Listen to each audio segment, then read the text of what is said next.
Shalom, selamat pagi jemaat yang terkasih. Kita akan memulai doa pagi kita.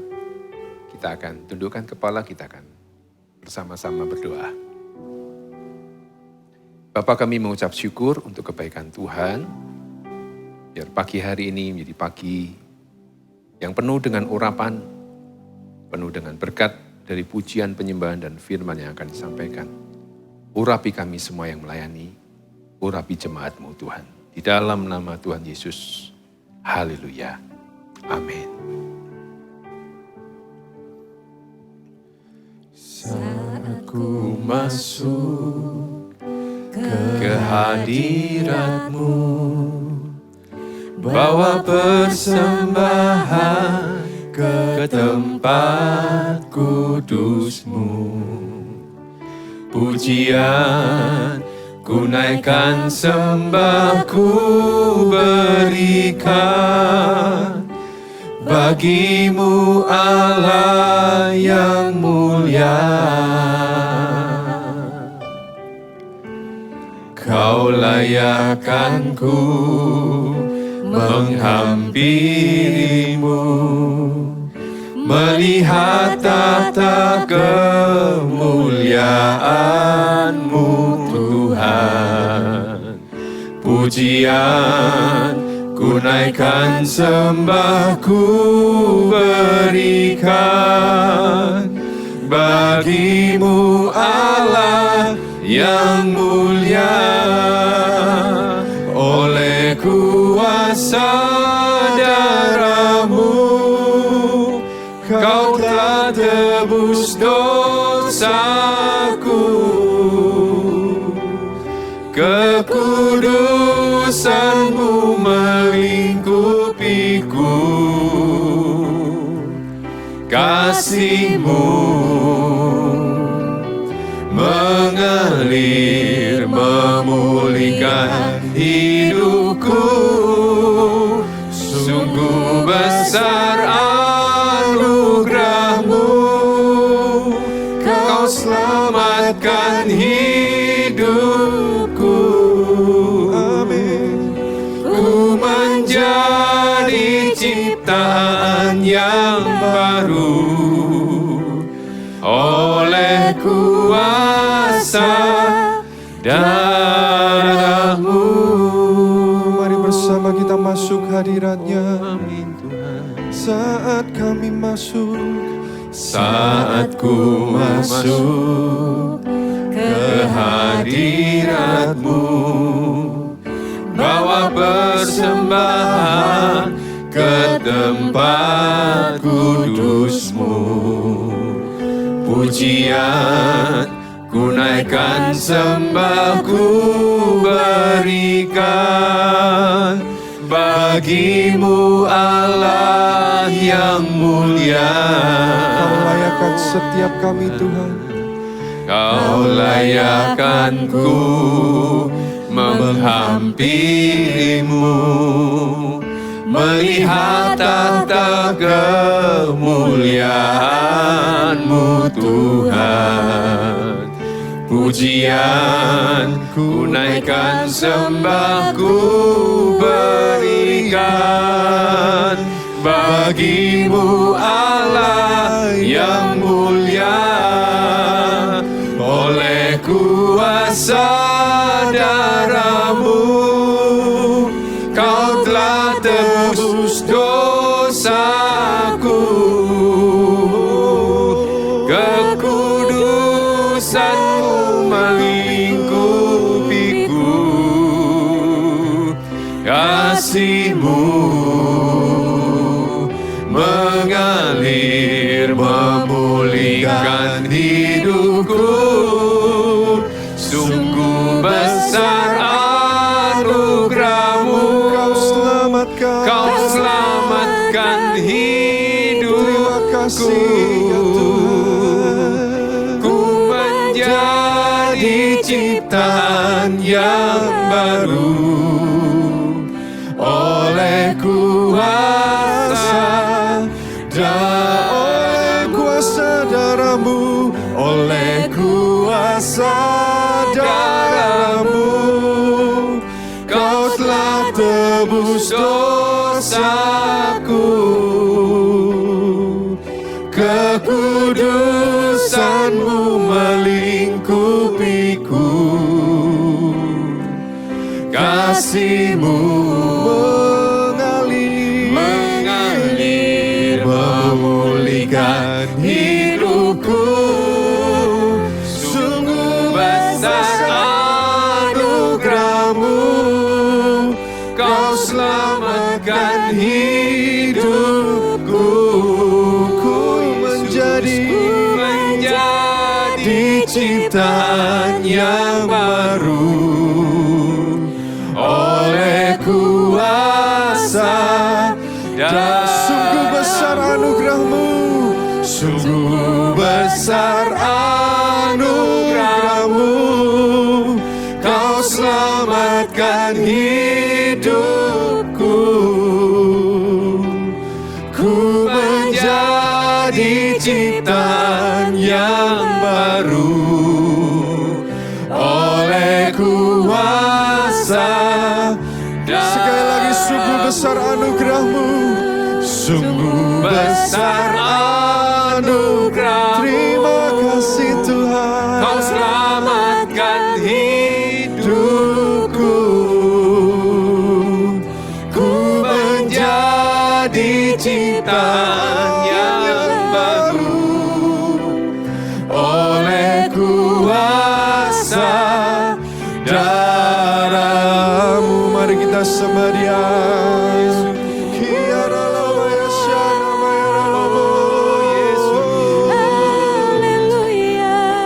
Terima kasih Tuhan.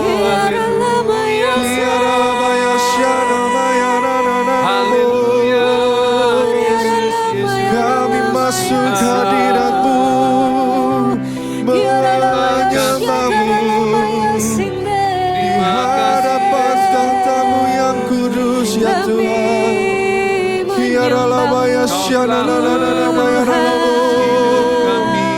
Kami tersungkur sesungguh Tuhan.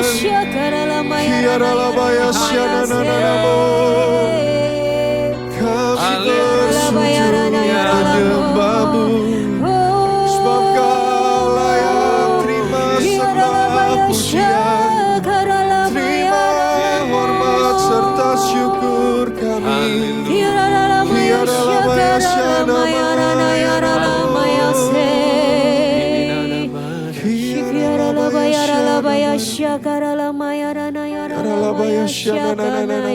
Oh, haleluya.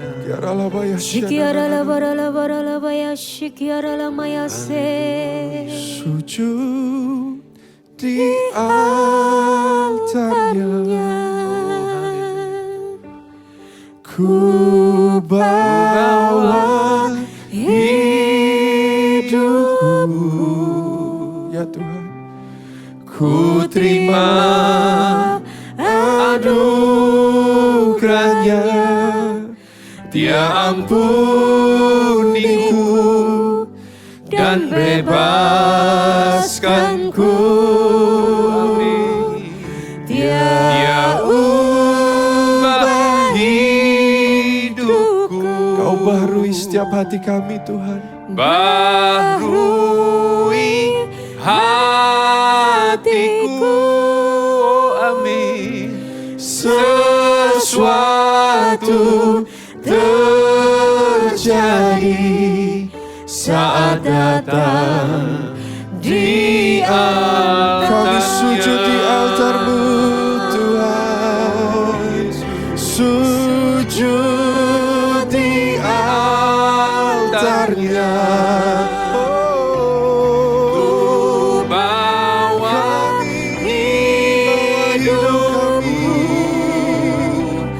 ku terima anugerah-Nya, Dia ampuniku dan bebaskanku. Dia ubah hidupku, baharui hatiku.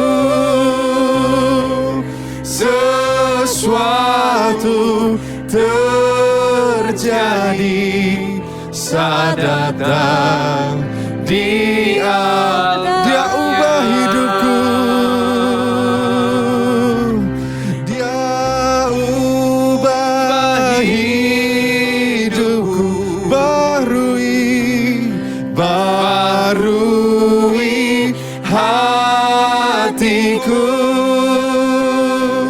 Sesuatu terjadi saat datang di altar. Pemulihan terjadi, pemulihan terjadi, kemenangan terjadi, kemenangan terjadi, mujizat terjadi, mujizat terjadi saat datang di altarnya.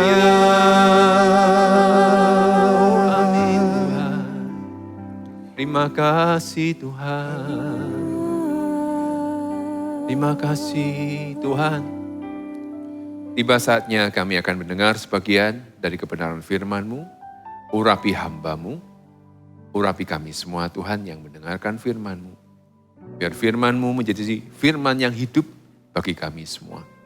Pakai lidah bibir hamba-Mu untuk menyampaikan kebenaran.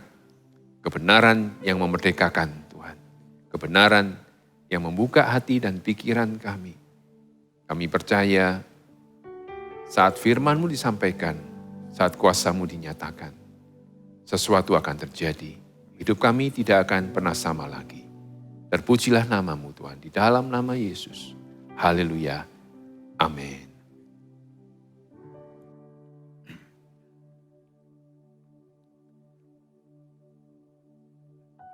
Jemaat yang dikasihi Tuhan, kita akan sama-sama melihat satu bagian dari kebenaran firman yang tertulis di 1 Tesalonika 5 ayatnya yang ke-17. Satu ayat yang sangat terkenal dan saya pikir kita semuanya tidak asing dengan ayat ini. Bunyinya demikian. Tetaplah berdoa. Tetaplah berdoa. Bapak, Ibu, Saudara sekalian, sebenarnya berdoa itu bukanlah sesuatu yang alamiah yang kita bisa lakukan dengan begitu saja. Karena sesungguhnya kita ini sebenarnya tidak terprogram untuk berdoa. Kita itu suka melakukan segala sesuatu itu seturut dengan kemauan kita. Dan kalau berdoa itu seakan-akan kita mengakui bahwa kita ini tidak mampu. Itulah sebabnya, maka seringkali yang terjadi adalah demikian. Doa itu menjadi suatu alternatif terakhir yang biasanya kita lakukan. Setelah kita mengalami sesuatu, kesulitan bertubi-tubi, kita udah coba ini, coba itu, nggak bisa. Akhirnya muncullah satu kalimat yang terbiasa kita katakan. Ya mungkin ini waktunya kita berdoa.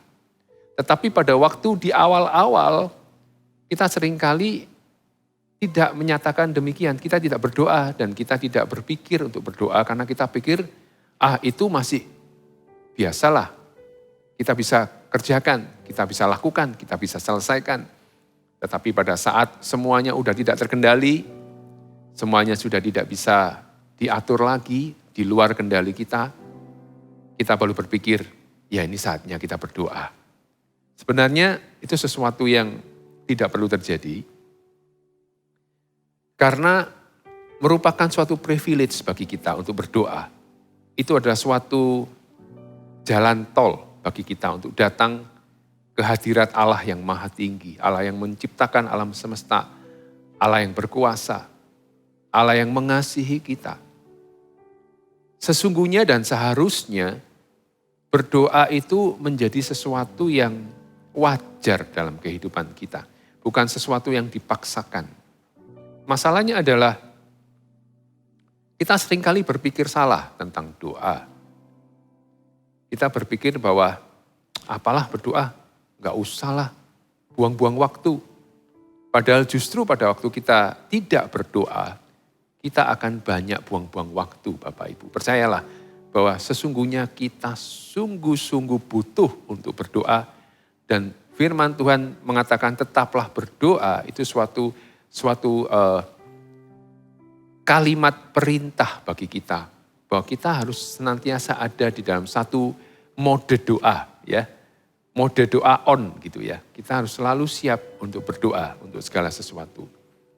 Seberapa sih pentingnya doa itu bagi kita? Doa itu sangat penting Bapak Ibu Saudara. Karena Tuhan Yesus sendiri itu memberikan kepada kita teladan untuk berdoa. Saat Tuhan Yesus ada di dunia, Tuhan Yesus menunjukkan kepada kita semua bahwa berdoa itu sangat penting. Kita bisa baca di kitab Injil, beberapa kali dikatakan dengan jelas sekali bahwa Tuhan Yesus sering kali menyendiri untuk berdoa. Dia bukan saja master dalam membuat mujizat. Yesus itu bukan hanya master dalam mengubahkan kehidupan seseorang, tetapi dia juga seorang master dalam berdoa. Dan saya percaya apa yang Tuhan teladankan di dalam kehidupan dia waktu ada di dunia ini merupakan suatu hal yang harus kita lakukan. Suatu hal yang harus kita kerjakan. Bukan sesuatu yang sulit pada saat Tuhan memberikan kepada kita suatu teladan untuk dikerjakan.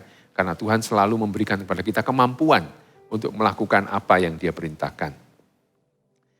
Bapak Ibu Saudara, bila kita anak Tuhan, kita orang Kristen, kita sudah mengaku bahwa kita mengenal Tuhan, tetapi kita tidak berdoa, malas berdoa atau jarang berdoa, itu adalah suatu kerugian yang besar bagi kita.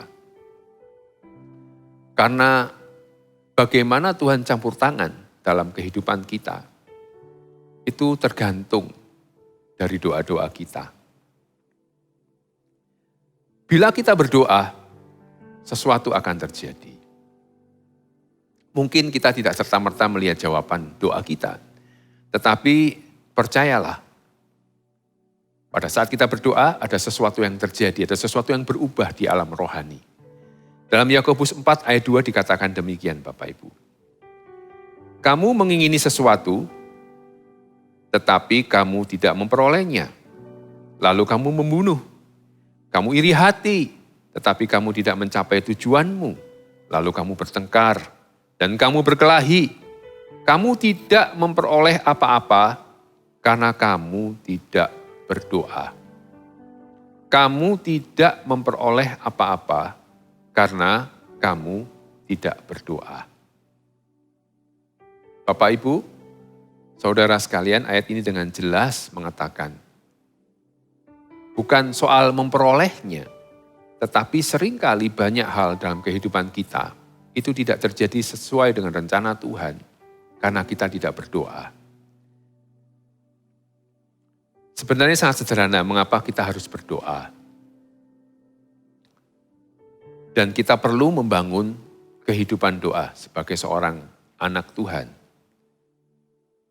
Karena apa, Bapak Ibu Saudara? Karena berdoa itu adalah komunikasi kita dengan Allah, Bapa kita. Kalau kita anak, kita mengaku anak, kita tidak mungkin tidak berkomunikasi dengan Bapa, dengan ayah kita, dengan papa kita, dengan orang tua kita. Tidak mungkin itu. Kita pasti akan selalu berkomunikasi. Nah, di sini ada satu hal yang seringkali terjadi miss ya. Banyak kali kita anak-anak Tuhan itu menjadikan doa itu sebagai satu komunikasi satu arah. Apa maksudnya? Komunikasi di mana kita hanya mengutarakan apa saja yang menjadi keperluan dan kebutuhan kita untuk berdoa.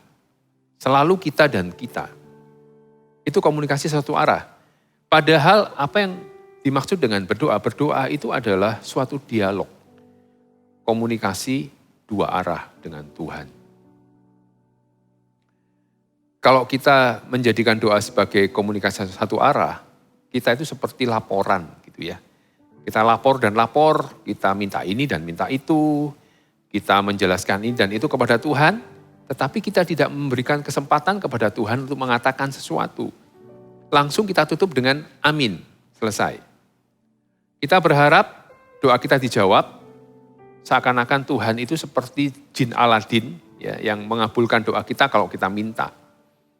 Dan yang terjadi kadang-kadang begini, ada kalanya doa kita dijawab dengan cepat. Tetapi ada kalanya lama banget doa kita nggak dijawab-jawab.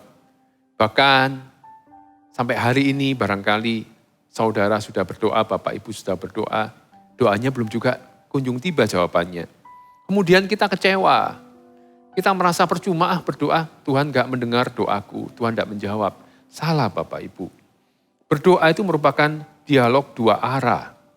Apa maksudnya? Memang dalam berdoa kita mengungkapkan isi hati kita. Tetapi ada satu ruang yang harus kita berikan kepada Tuhan. Untuk Tuhan mengungkapkan isi hatinya kepada kita. Tuhan berbicara kepada kita. Mungkin Bapak Ibu akan bertanya, loh Tuhan berbicara apakah saya bisa dengar? Bisa Bapak Ibu. Kita semua anak-anak Tuhan itu bisa mendengar suara Tuhan.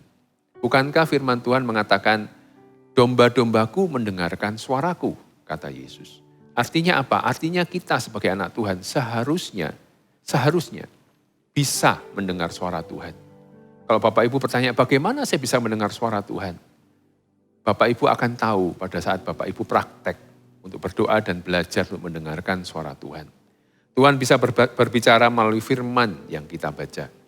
Tuhan juga bisa berbicara melalui suatu impresi atau kesan. Pada saat kita berdoa dengan sungguh-sungguh, tiba-tiba ada satu peneguhan di dalam hati kita. Suatu suara yang lembut. Suatu hal yang kita bisa tahu bahwa itu bukan dari kita. Kenapa demikian? Karena kadang-kadang suara itu bertentangan dengan apa yang kita pikirkan. Dan suara itu dengan tegas dan lembut mengatakan sesuatu kepada kita. Suatu arahan, suatu penegasan, suatu peneguhan. Itu adalah suara Tuhan. Bukan dibuat-buat Bapak Ibu ya. Bukan pikiran kita. Ada kalanya saya berdoa tentang sesuatu. Dan pikiran saya itu kepinginnya begini gitu ya. Kepinginnya jawaban doanya itu begini begitu tentang suatu masalah. Tetapi ada suatu suara di dalam diri saya, dalam hati saya, dalam pikiran saya itu yang mengatakan sangat berkebalikan dengan apa yang saya pikirkan itu. Saya percaya itu ada suara Roh Kudus yang berkata di dalam diri saya. Itu adalah saat-saat momen-momen di mana kita itu berdialog dengan Tuhan. Kita memberikan ruang kepada Tuhan untuk menyatakan sesuatu kepada kita. Itu penting sekali. Kenapa? Karena bila kita melakukan hal itu, kita tidak berdoa satu arah melulu, tetapi berdialog dengan Tuhan. Kita akan dituntun oleh Tuhan. Kita akan mendapatkan tuntunan-tuntunan yang sama sekali kadang-kadang tidak bisa kita pikirkan dan tidak bisa kita jabarkan. Seringkali yang menjadi masalah adalah begini. Kita sudah berdoa, tapi tidak terjadi apa-apa. Dan seakan-akan kok Tuhan tidak menjawab ya, Tuhan tidak ngomong apa-apa ya. Kadang-kadang dalam kebisuan Tuhan, ada sesuatu pesan yang Tuhan ingin sampaikan. Bila kita berpikir bahwa saat Tuhan seakan-akan membisu dan tidak menjawab, terus kita mutung, kita tidak mau lagi berdoa, kita kecewa kepada Tuhan, itu suatu kerugian yang besar bila kita lakukan. Makanya 1 Tesalonika 5:17 mengatakan dengan sangat jelas sekali, tanpa tedeng aling-aling, tetaplah berdoa. Artinya apa? Sekalipun mungkin seakan-akan Tuhan belum jawab dan Tuhan seakan-akan tidak berbicara, kita harus tetap berdoa. Kenapa demikian? Ada beberapa hal yang saya pelajari dan paling tidak ada 3 hal ini yang saya dapatkan mengapa kita harus tetap berdoa. Yang pertama, di saat kita tetap berdoa, sekalipun mungkin jawaban doa itu belum kelihatan. itu menunjukkan bahwa kita serius dengan doa kita. Kita serius dengan doa kita. Seakan-akan Tuhan mengatakan demikian kepada kita. Sungguhan, kamu mau tak doanya tak jawab. Sungguhan tak kamu serius dengan doa ini. Kalau kita serius, pasti kita akan terus berdoa, bukan? Kalau kita serius dengan doa kita, dengan permintaan dan permohonan kita pasti tidak akan berhenti untuk berdoa, bukan? Dan Tuhan mau menunjukkan kepada kita, kalau kita sungguh-sungguh serius, Tuhan juga serius dengan kita. Amin Bapak Ibu. Ada kalanya doa itu instan banget. Pada satu ketika itu, istri saya itu ngomong begini kepada saya. Aduh, aku kepingin ya makan sesuatu gitu ya. Kue atau apa. Terus dia bilang gini, Tuhan kepingin kue Tuhan Yesus. Gitu ya. Saya ketawa. Ya. Kok doanya kok kepingin kue gitu ya. 5 menit kemudian Bapak Ibu, ada ketukan di pintu kami. Dan ada orang mengantarkan 1 tas isinya kue Bapak Ibu. Saya sampai heran dan kaget-kaget. Loh, ini luar biasa banget nih doanya instan. Dijawab langsung sama Tuhan. 1 tas kue. Ya, dari satu toko roti yang terkenal di kota Surabaya. Ya saya tidak usah sebutkan tokonya apa. Tapi itu isinya benar-benar kue yang enak-enak Bapak Ibu. Berkotak-kotak. Ya. Terus kemudian, wah begitu lihat kue itu saya senang banget. Anak-anak senang banget. Ya kan. Kita bongkar isi tasnya, wih kue ini, kue itu. Wah ini, wah ini kesukaanku ini. Wah rame kita ya. Tapi istri saya bilang begini, tunggu dulu katanya gitu. Mau tak kasihkan ke tetangga-tetangga kita katanya. Loh, kok dikasihkan? Eman loh, ini kita belum pernah makan, saya bilang begitu. Yang ini juga belum pernah makan. Ya, wah ini enak ini, kok dikasihkan semua? Terus istri saya dengan enteng bilang begini, Bapak Ibu Saudara. Loh, yang doakan saya. Kita cuma diem aja ya, saya dan anak doa diem gitu ya. Kue 1 tas itu dibagi-bagikan ya. Kita tinggal sisa 1 kotak aja.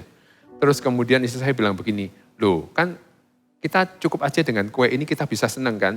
Kita juga bisa berbagi berkat itu dengan orang-orang lain sekeliling kita. Ya saya tertawa ya, anak-anak akhirnya tertawa juga ya. Iya betul juga ya, toh akhirnya kita juga makan kue. Itu satu contoh doa yang instan ya. Tapi ada kalanya kita itu berdoa dan berdoa Bapak Ibu. Kita nggak dapat jawaban doanya. Kita satu keluarga itu berdoa buat mertua saya.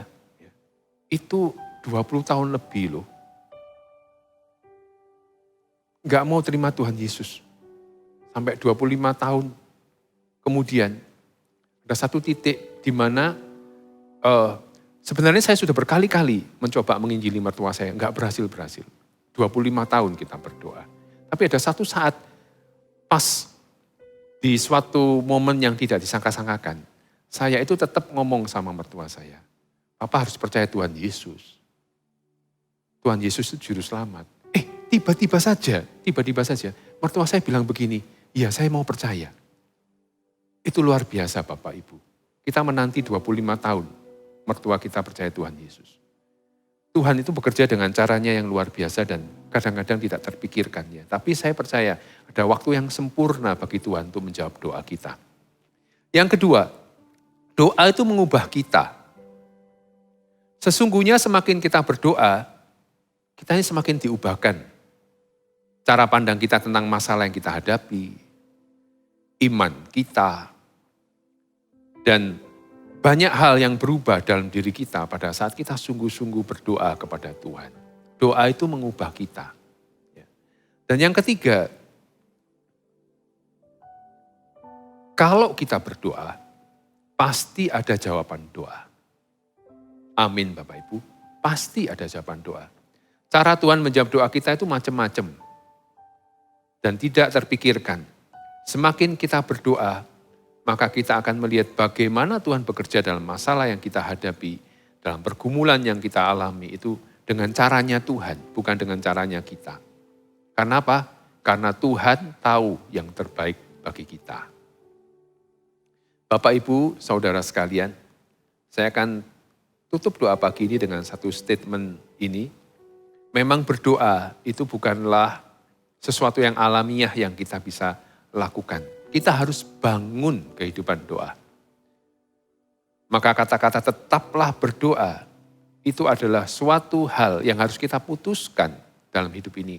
Apakah kita mau berdoa pada saat sesuatu sudah terjadi, kita tidak tahu jawaban doa, tidak tahu hal-hal apalagi yang bisa kita kerjakan, kita baru berdoa, ataukah kita berdoa sejak awal.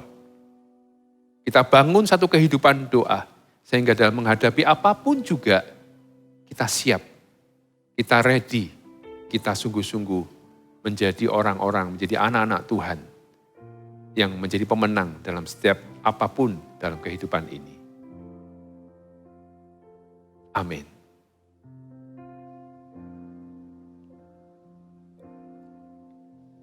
Tak terbatas kuasa-Mu, Tuhan.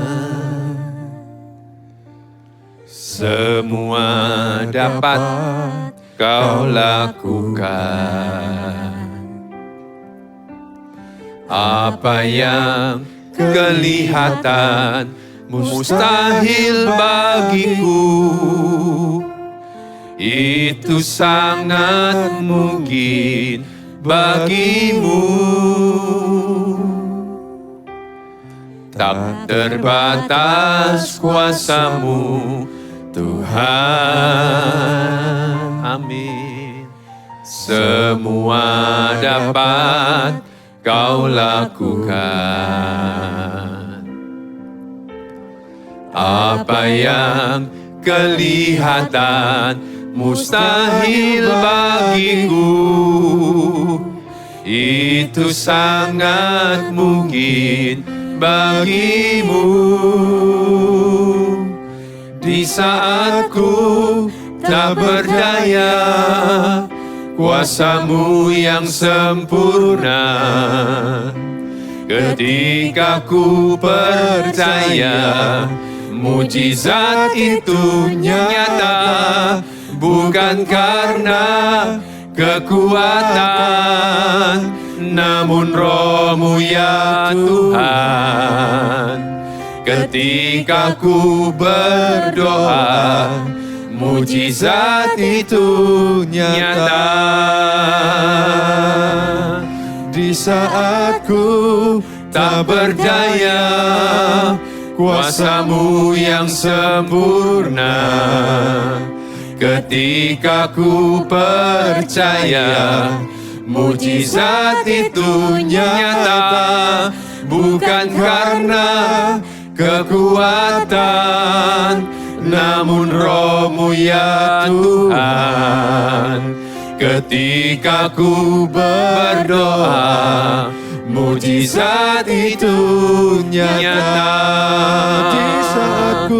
Di saat ku tak berdaya, kuasa-Mu yang sempurna. Oh amin. Ketika ku percaya, mujizat itu nyata, bukan karena kekuatan, namun Roh-Mu ya Tuhan. Ketika ku berdoa, mujizat itu nyata. Bapak, Ibu, Saudara sekalian, saya tidak tahu dengan pasti bagaimana apa yang hari-hari ini menjadi pergumulan dari Bapak, Ibu, Saudara sekalian. Tapi satu hal yang saya tahu, pada saat kita mau datang ke hadirat-Nya, bersujud, berdoa kepadanya, ada sesuatu yang terjadi di alam roh yang kita tidak bisa melihat. Ada satu kuasa yang turun dari tempat tinggi. Ada tangan yang menggapai kepada kita, mengulurkan tangan, menolong kita. Apapun yang menjadi pergumulan Bapak, Ibu, Saudara hari-hari ini, datanglah kepadanya.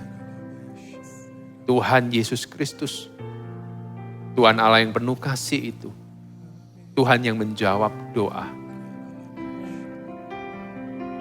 Apapun kesulitan Bapak, Ibu, Saudara sekalian.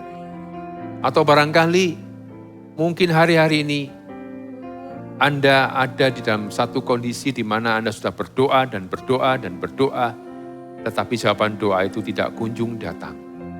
Tetaplah berdoa. Tetaplah berdoa. Karena jawaban doa itu akan tiba pada saat yang tidak disangka-sangkakan. Dan seringkali jawaban doa itu mungkin barangkali tidak sesuai dengan apa yang kita doakan. Tetapi pada saat Bapak Ibu menyadari kemudian, Bapak Ibu tahu bahwa ternyata jawaban doa itu jauh lebih baik daripada apa yang bisa kita doakan. Karena Tuhan tahu apa yang terbaik buat kita. Kita tidak tahu masa depan kita, tetapi Tuhan sudah ada di sana Bapak Ibu. Sudah ada di masa depan kita. Dia mengerti semuanya. Apa yang 5 tahun ke depan, apa yang 10 tahun ke depan, bahkan berapa puluh tahun ke depan. Dia mengerti apa yang akan terjadi. Dan dia mengerti, dia tahu jawaban apa yang tepat buat kita. Karena itu Bapak Ibu Saudara sekalian, bila doa Anda belum dijawab, jangan pernah kecewa. Tetaplah berdoa. Pray until something happen.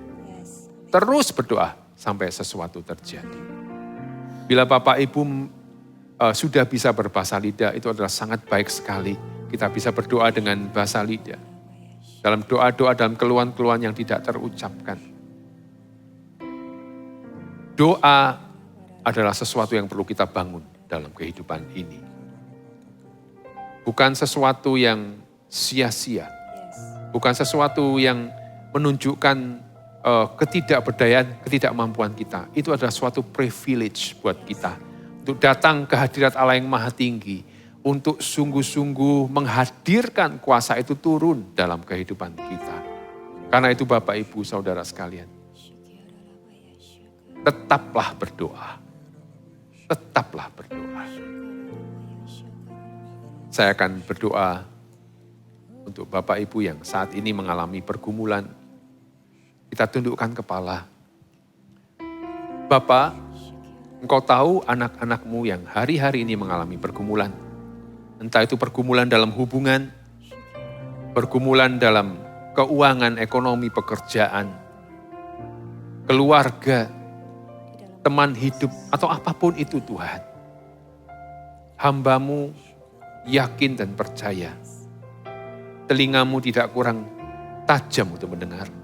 Dan tanganmu tidak kurang panjang untuk menolong. Tapi biarlah mereka semuanya Tuhan melihat kuasa-Mu dinyatakan Tuhan dalam kehidupan mereka. Jawablah doa mereka Tuhan. Dan terlebih Tuhan, ubahkanlah hidup mereka.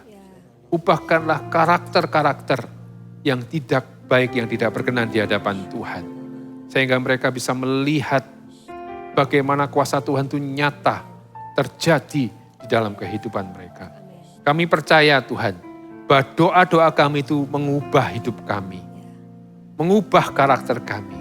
Saat kami terhubung dengan Engkau, Allah yang Maha Tinggi. Dan saat kami sungguh-sungguh berdoa dan kami terus berdoa, kami terus mendekat kepadamu, maka perubahan dalam kehidupan kami itu terjadi. Karena Engkau mengubah kami, Tuhan Yesus. Dan Engkau menjawab doa-doa kami. Nyatakan kuasa-Mu Tuhan dalam hidup jemaat-Mu. Nyatakan kuasa-Mu ya Bapa. Tunjukkan kuasa-Mu. Engkau Allah yang hidup, Allah yang berkuasa. Engkau Allah yang ajaib. Dan Engkau ajaib dalam kehidupan setiap jemaat-Mu Tuhan. Terpujilah nama-Mu. Terpujilah nama-Mu Tuhan. Terpujilah nama-Mu. Haleluya. Haleluya Yesus. Di saat ku tak berdaya, kuasa-Mu yang sempurna. Ketika ku percaya, mujizat itu nyata.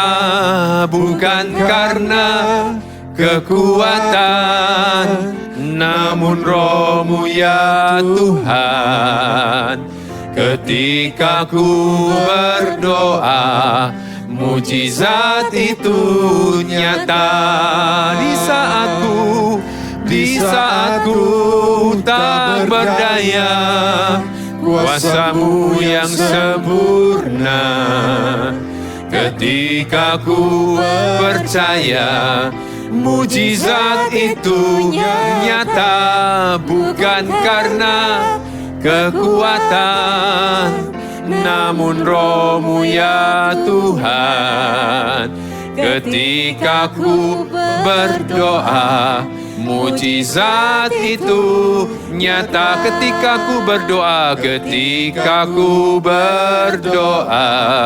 mujizat itu nyata. Ketika ku berdoa, mujizat itu nyata. Bapak Ibu Saudara sekalian, angkatlah kedua belah tanganmu dan terimalah berkat dari Allah Bapa, dari Allah Putra Tuhan Yesus Kristus, dan dari Roh Kudus yang selalu menyertai jalan hidup Bapak Ibu Saudara sekalian. Memberikan kekuatan, memberikan kasih kuasanya di dalam kehidupan Bapak Ibu Saudara sekalian. Untuk terus berjalan dalam kebenaran. Bapak Ibu akan melihat kemenangan demi kemenangan terjadi. Pada saat Bapak Ibu percaya, Bapak Ibu bersandar kepadanya, berdoa, berjalan bersamanya. Maka kehidupan Bapak Ibu Saudara sekalian akan menjadi cerita yang ajaib buat banyak orang. Menyatakan kuasa Allah, menyatakan berkat Allah itu, dan menjadi terang, menjadi berkat bagi sekeliling. Terpujilah nama Tuhan, di dalam nama Tuhan Yesus. Terimalah berkat ini. Haleluya. Amin. Sampai jumpa di doa pagi berikutnya. Tuhan Yesus memberkati.